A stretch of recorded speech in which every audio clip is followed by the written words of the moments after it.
I've been seeing this bag all over my FYP guys, and gets ko na kung bakit hype na hype tong bag na to. Ako kasi ng tipo ng tao guys na gusto ko yung bag na dadalhin ko is small bags lang.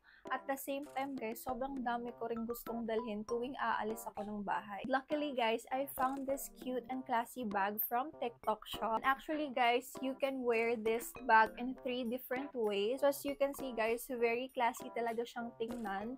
And yung material niya guys, maganda talaga siya. Very high quality and sobrang ganda talaga. Kasi talaga makasyala tong bag na to. So yung strap niya guys is very adjustable talaga. Pwede nyo i-adjust yung strap ng bag guys. And ganito yung atake niya kapag shoulder or kilikili bag. As you can see guys, sobrang syala niyang tingnan. Kasi nagustuhan ko sa bag na to, sobrang dami niya talagang pwedeng ilagay inside. So kapag umaalis kasi ako ng bahay guys, is commute lang talaga ako. So madalas, dala-dala ko yung payong ko. And kasya dito yung payong ko guys. Kasya din yung wallet ko. Kasya din dito guys yung power bank ko. As in, sobrang laki ng power bank ko.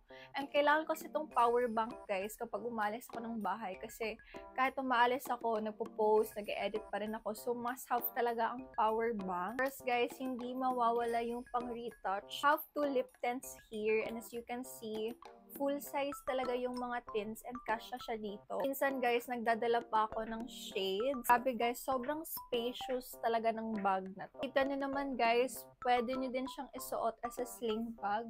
So parang 3-in-1 na din tong bag na to. Pwede nyo siyang isuot as handbag, shoulder bag, and pwede rin siya as a sling bag. So, 'di ba, sobrang sulit talaga ng bag na to. So, if gusto niyo din to guys, ilalagay ko yung link nito dito sa yellow basket.